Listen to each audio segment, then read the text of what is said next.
Good morning everyone, कैसे हैं आप सब। आइए, हमने पिछला क्लास में स्पर्मेटोजेनेसिस हमने स्टार्ट कर दिया था और स्पर्मेटोजेनेसिस का प्रोसेस यानी मैकेनिज्म भी हमने बहुत अच्छी तरीके से देख लिया था, शायद आपको याद भी हो गया होगा, है ना। तो आइए अब हम देखते हैं ये सारा प्रोसेस जो हो रहा था स्पर्मेटोगोनिया में, है ना। लास्ट में हमें स्पर्मेटिड से यानी स्पर्म में कन्वर्ट हो जा रहा था, स्पर्मिएशन, स्पर्मियोजेनेसिस, सारी चीज़ें आपको पता हो गई। अगर ये जो हो रहा है तो इसमें मेरे बच्चों हार्मोन का भी रोल होता है ना। तो आइए वही आज हम देखेंगे कि हार्मोनल कंट्रोल ऑफ स्पर्मेटोजेनेसिस, है ना। तो आइए आज हम लोग क्या देखेंगे, हार्मोनल कंट्रोल ऑफ स्पर्मेटोजेनेसिस, है ना।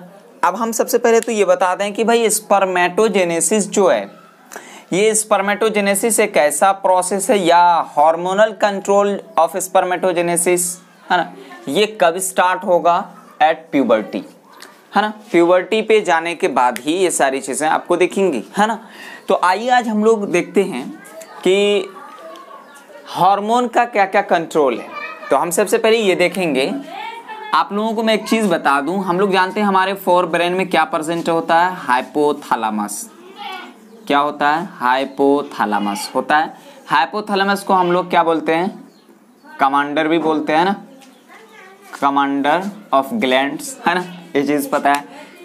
तो हाइपोथैलेमस जो है, ये हाइपोथैलेमस क्या रिलीज करता है, GnRH। क्या रिलीज करता है, GnRH। GnRH का फुल फॉर्म होता है मेरे बच्चों गोनेडोट्रोपिन, गोनेडोट्रोपिन रिलीजिंग हार्मोन। ठीक है। अब देखिए ये GnRH जो है, जैसे ही हाइपोथैलेमस ने रिलीज किया तो ये GnRH एक्ट करता है किस पर, GnRH किस पर एक्ट करेगा, पिट्यूटरी ग्लैंड पर। पिट्यूटरी ग्लैंड, पिट्यूटरी में भी कौन सा, इंटीरियर पिट्यूटरी, इंटीरियर पिट्यूटरी यानी इंटीरियर लोब। आप पिट्यूटरी ग्लैंड का हमने देखा था इंटीरियर लोब, पोस्टीरियर लोब, है ना। तो interior lobe of pituitary gland, उस पे कौन एक्ट करेगा, GnRH। बहुत क्लियर लेके जा रहा हूं, आपका माइंड यहाँ पे थोड़ा सा बिल्कुल मुझे कंसंट्रेशन चाहिए आपके माइंड का, है ना।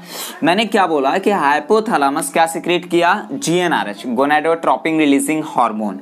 ये GnRH अब एक्ट किस पर कर रहा है, पिट्यूटरी ग्लैंड पर यानी इंटीरियर पिट्यूटरी लोब पर। ठीक है।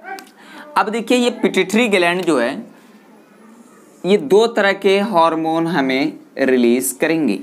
एक तो होगा FSH और दूसरा होगा LH। बच्चों बहुत इंपॉर्टेंट चीज मैं बताने जा रहा हूं।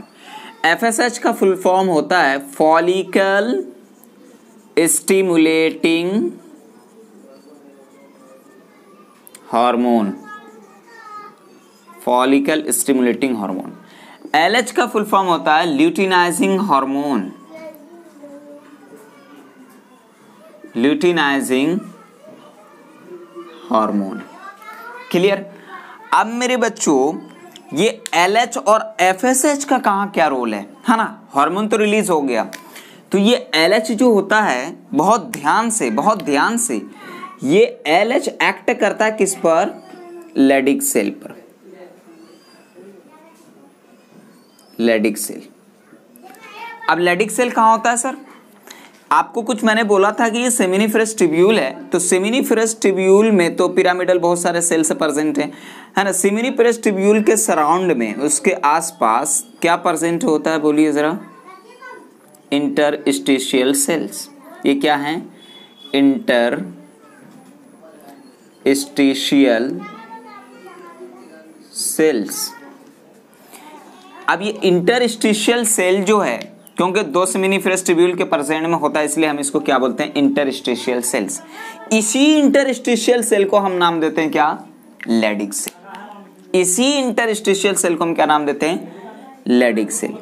अब समझने की बात ये है कि ये अच्छा ये LH है ना, LH को हम लोग एक और नाम देते हैं इंटरस्टिशियल। क्या LH का नाम शॉर्ट में लिखते हैं, पहले ISCH, मतलब इंटरस्टिशियल इंटरस्टिशियल सेल्स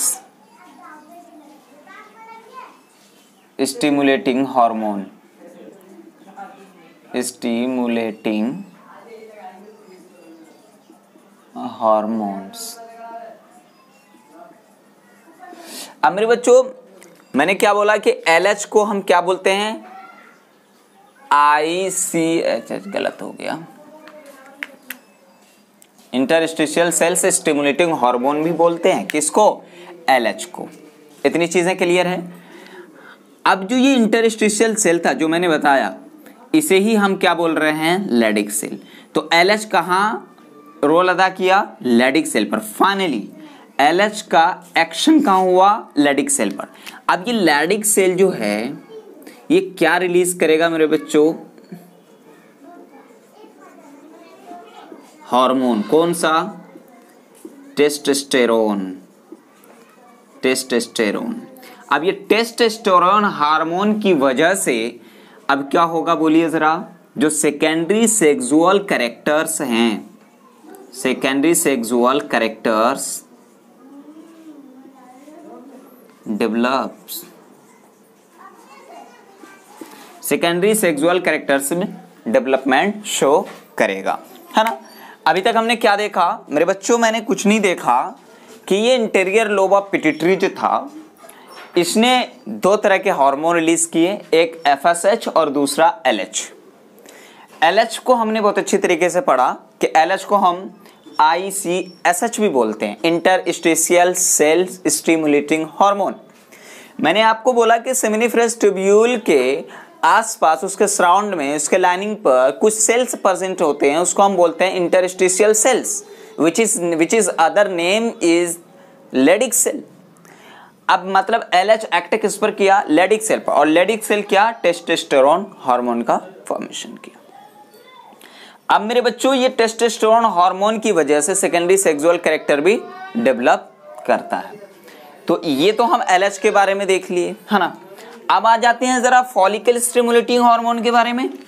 इसको तो मिटा दूं, ये तो कोई समझाने के लिए था। अब फॉलिकल स्टिमुलेटिंग हार्मोन में आते हैं। तो फॉलिकल स्टिमुलेटिंग हार्मोन जो है ये रोल अदा करता है किस पर, सर्टोली सेल पर, सर्टोली सेल। अब मेरे बच्चों ये सर्टोली सेल जो है, ये सर्टोली सेल क्या रिलीज करेगा बोलिए जरा, दो तरह के हार्मोन रिलीज करेंगे, दो फैक्टर हैं इसके। एक होगा क्या बोलिए, ABP, और दूसरा होगा क्या, इनहिबिन। अब सर्टोली सेल FSH जो है सर्टोली सेल पर एक्ट किया, और सर्टोली सेल क्या, ABP रिलीज किया और इनहिबिन रिलीज किया। ABP का फुल फॉर्म क्या है, वही न्यूज वाले ABP नहीं ABP का फुल फॉर्म है androgen binding protein, androgen binding protein.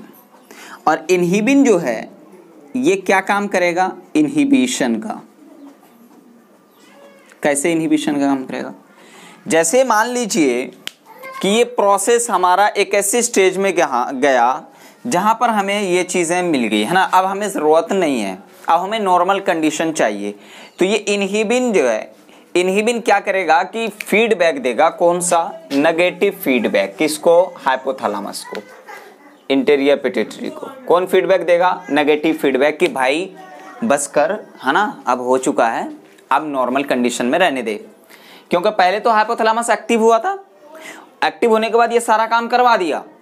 अब जाहिर सी बात है एक ऐसा स्टेज आएगा जहां पर हमें नहीं चाहिए, है ना, कोई हार्मोन GnRH पिट्यूटरी के FSH LH अभी नहीं चाहिए, नॉर्मल कंडीशन चाहिए। तो नेगेटिव फीडबैक जाना जरूरी है, और यहां से भी क्या जाएगा, नेगेटिव फीडबैक कहां, हाइपोथैलेमस को, है ना, और पिट्यूटरी ग्लैंड को क्या जाएगा, नेगेटिव फीडबैक कि भाई अब नॉर्मल कंडीशन में आने के लिए नेगेटिव फीडबैक देगा, है ना। बच्चों अभी तक हमने क्या देखा, इंपॉर्टेंट चीज ये कि हमें बोलना आना चाहिए बिना देखे। मैंने बोला कि हाइपोथैलेमस GnRH रिलीज किया, हाइपोथैलेमस को हम कमांडर ग्लैंड भी बोलते हैं, है ना, बहुत इंपॉर्टेंट चीज है ये, आप पढ़े होंगे 11th में, शायद आपको याद ना हो। हाइपोथैलेमस जो था वो जीएनआरएच रिलीज किया, जीएनआरएच एक्ट किया किस पर, पिट्यूटरी ग्लैंड पर, वो भी कौन सा part, interior lobe of pituitary gland, clear. अब वो जो पिट्यूटरी ग्लैंड था वो सीक्रेट किया क्या, एलएच और एफएसएच। एलएच को हमने क्या बोला, ल्यूटिनाइजिंग हार्मोन, और उसका दूसरा नाम भी क्या है बोलिए जरा, आईसीएसएच, इंटरस्टिशियल सेल स्टिमुलेटिंग हार्मोन, उसे ही हम बोलते हैं इंटरस्टिशियल सेल को लेडिक सेल। तो मतलब कि एलएच एक्ट किया किस पर, लेडिक सेल पर, क्लियर। अब जो ये लेडिक सेल था वो क्या बनाना शुरू कर देगा, क्या बोलिए जरा, क्या, टेस्टोस्टेरोन हार्मोन। अब ये टेस्टोस्टेरोन हार्मोन जो है ये मेल हार्मोन है, हम लोग जानते हैं मेल रिप्रोडक्टिव हार्मोन है, इंपॉर्टेंट चीज़ है, काफ़ी इंपॉर्टेंट होता है इसे पढ़ना। तो इसकी वजह से सेकेंडरी सेक्सुअल कैरेक्टर भी अब क्या होंगे बोलिए ज़रा, डेवलप कर जाएंगे। फिर हमने देखा एफएसएच, फॉलिकल स्टिमुलेटिंग हार्मोन, ये किस पर एक्ट करेगा, सर्टोली सेल पर। अब सर्टोली सेल क्या क्या रिलीज किया, एक तो एबीपी एंड्रोजन बाइंडिंग प्रोटीन, और दूसरा क्या, कहाँ गया, इनहिबिन। तो इनहिबिन का काम क्या है, इनहिबिशन का काम करेगा, मतलब नेगेटिव फीडबैक देगा कि भाई अब नॉर्मल कंडीशन में आना है, समझ आया बात। क्योंकि एक ऐसा स्टेज आएगा जहाँ पर जो हमें फॉर्मेशन करना जो हमारा मकसद था वो हमें मिल चुका है, तो अब हमें नॉर्मल कंडीशन में जाना है, तो फिर जाके नेगेटिव फीडबैक हाइपोथैलेमस को देगा। तो मेरे बच्चों अब एबीपी के बारे में हम लोग थोड़ा सा देखते हैं, है ना, बहुत सारी न्यूज़ आपको देखने को मिलेंगे एबीपी पर। तो आइए एबीपी के बारे में देखते हैं। एबीपी का क्या रोल होता है सर, एंड्रोजन बाइंडिंग प्रोटीन का क्या रोल होगा, है ना, स्पर्म फॉर्मेशन में। तो आपको मैं बता दूं ये क्या है मेरे बच्चों, सेमिनिफेरस ट्यूब्यूल, क्लियर, ये सेमिनिफेरस ट्यूब्यूल है। समझाने के लिए मैं यहाँ पे ड्रॉ कर रहा हूँ, मेरे पास जगह कम है। इधर भी क्या होगा, सेमिनिफेरस ट्यूब्यूल, इधर भी क्या होगा, सेमिनिफेरस ट्यूब्यूल। इसके अंदर क्या है मेरे बच्चों, पिरामिडल सेल्स, है ना, यहाँ पर क्या है, एपिथेलियल सेल्स भी प्रेजेंट होते हैं। अब मेरे बच्चों हम जानते हैं कि इंटरस्टिशियल सेल कहाँ है, बाहर, कहाँ है, बाहर, समझ में आई बात। ये क्या है, इंटरस्टिशियल सेल, या फिर हम बोल देते हैं सिर्फ लेडिक सेल। अब यूं बताइए हमें कि फॉर्मेशन स्पर्म का कहाँ होना, यहाँ, तो जाहिर सी बात है कि यहाँ पर टेस्टोस्टेरोन हार्मोन रिलीज हो रहा है, यहाँ तो नहीं है ना, तो यहाँ पे कौन सा सेल है बच्चों, इसको समझने की कोशिश कीजिएगा। यहाँ पर है सर्टोली सेल, कौन सा, सर्टोली सेल। तो यहाँ पर तो एंड्रोजन नहीं है, ठीक है, तो ये रिलीज करते हैं क्या, एंड्रोजन बाइंडिंग प्रोटीन। अब यहाँ पर एंड्रोजन बाइंडिंग प्रोटीन आ गया, तो ये जो यहाँ से डिफ्यूज होते हैं, डिफ्यूज होने के बाद यहाँ पर एंड्रोजन के साथ वो क्या होते हैं, बाइंड कर जाते हैं, है ना। अब जैसे ही यहाँ बाइंड कर जाएंगे तो अमाउंट जो था टेस्टोस्टेरोन का वो कहाँ, यहाँ ज़्यादा हो गया, तो अब फॉर्मेशन स्पर्म का अच्छा से होगा। मैंने क्या बोला उसको समझने की कोशिश कीजिए। मैंने बोला कि भाई ये तो सेमिनिफेरस ट्यूब्यूल है, इसके आसपास क्या लेडिक सेल्स हैं, टेस्टोस्टेरोन तो यहाँ रिलीज हुए हैं, लेकिन सर्टोली सेल जो अंदर है वो सर्टोली सेल क्या रिलीज किया बोलिए, एबीपी, एंड्रोजन बाइंडिंग प्रोटीन। अब वो डिफ्यूज करके जो आएगा तो एबीपी के साथ वहां पर बाइंड कर जाएगा, तो वहां पर भी अमाउंट टेस्टोस्टेरोन का अंदर ज्यादा हो जाएगा, जिसकी वजह से स्पर्म का फॉर्मेशन ज्यादा हो। समझ में आई बात। तो ये चीजें काफी अच्छी थी समझने के लिए। तो आपको समझ में आया ये वाला हार्मोनल कंट्रोल ऑफ स्पर्मेटोजेनेसिस। अब हम आ जाते हैं स्ट्रक्चर ऑफ स्पर्म्स पर। Structure of sperm, structure of sperm में एक चीज देखिए कि sperm consist of head, neck and middle piece and tail. 3 part होते हैं, जैसे ये वाला हेड है, ये वाला नेक है, और ये मिडिल पीस और ये टेल है। तो ह्यूमन में इजाकुलेट से 200 to 300 मिलियन स्पर्म्स ड्यूरिंग क्वार्टस। एक बार जो इजाकुलेशन होता है, यानी इन शॉर्ट बायोलॉजी की लैंग्वेज में हम लोग 1 शॉट बोल सकते हैं। इन 1 शॉट 200 to 300 मिलियन स्पर्म इजाकुलेट करते हैं। उसमें से 60% को नॉर्मल शेप एंड साइज होना ज़रूरी है अगर फर्टिलाइजेशन होना चाहता है तो। तो उस 60 में से भी 40 के पास विगरस मोटिलिटी, जबरदस्त ताकतवर होना बहुत जरूरी है। किससे फ्यूज करने के लिए? ओवम से। इतनी चीजें क्लियर हुई। तो अब वही चीजें आप देखिए कि sperm consist of head, neck, middle piece and tail. इतनी चीजें तो आपको याद रखनी पड़ेंगी। अब एक चीज और देखिए, ह्यूमन में इजाकुलेट से 200 to 300 मिलियन स्पर्म्स, इंपॉर्टेंट। इसमें से यानी एक क्वार्टर्स में मिलियन स्पर्म्स ड्यूरिंग क्वार्टर्स। तो 60% must have normal shape and size.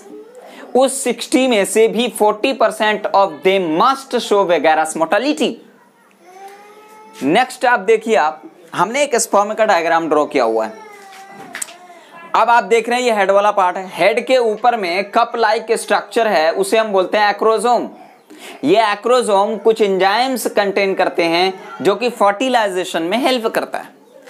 ये एक्रोसोम की अगर हम बात करें तो भाई इसको एंजाइम की क्या जरूरत पड़ी? हाँ, कि इसका हेड जो है वो जब ओवम के पास जाएगा एग से फ्यूज होने के लिए, तो एग का जो वॉल होता है वो हार्ड होता है, तो वहां पर अंदर एंट्री नहीं कर पाता है। तो यहाँ पर अपने एंजाइम से सिक्रीट करते हैं ये, है ना। सिक्रीट करने के बाद जब वो ओवरी का एग का वॉल थोड़ा सा नरम हो जाता है ना, थोड़ा सा, तो उसकी वजह से ये इजिली इंटर कर जाता है एग के अंदर। इतनी चीजें क्लियर है। अब देखिए, contains enzymes which help in fertilisation. ये ऊपर का जो मेम्ब्रेन है ये तो प्लाज्मा मेम्ब्रेन है, हम जान रहे हैं। न्यूक्लियस प्रेजेंट है, उसके पास जाहिर सी बात है क्रोमोसोमल मटेरियल भी होगा। कितना होगा? हाफ होगा, इतना तो पता है। माइटोकॉन्ड्रिया जो है, माइटोकॉन्ड्रिया एनर्जी प्रोवाइड करता है, हम लोग जानते हैं। Provide energy for movement of tail to facilitate sperm motility, क्योंकि टेल ही से वो मूव करता है। नेक्स्ट आप देख सकते हैं ये मिडिल पीस और ये टेल। तो स्पर्म का डायग्राम भी काफी इंपॉर्टेंट है, पूछा जाता है। तो अभी तक हमने क्या देख लिया कि हार्मोनल कंट्रोल और उसके बाद स्ट्रक्चर ऑफ स्पर्म। क्वेश्चंस ये काफी इंपॉर्टेंट हैं, ये काफी इंपॉर्टेंट है और पार्ट्स तो स्पर्म के इंपॉर्टेंट है ही। तो ओके मेरे बच्चों, आज हमने डिस्कस कर लिया है ना कि हार्मोनल कंट्रोल भी डिस्कस कर लिया और स्ट्रक्चर ऑफ स्पर्म भी डिस्कस कर लिया। तो आपको शायद समझ में आ गया हो, है ना बच्चों। तो फिर मिलते हैं हम लोग नेक्स्ट क्लास में। ओके मेरे बच्चों, बाय।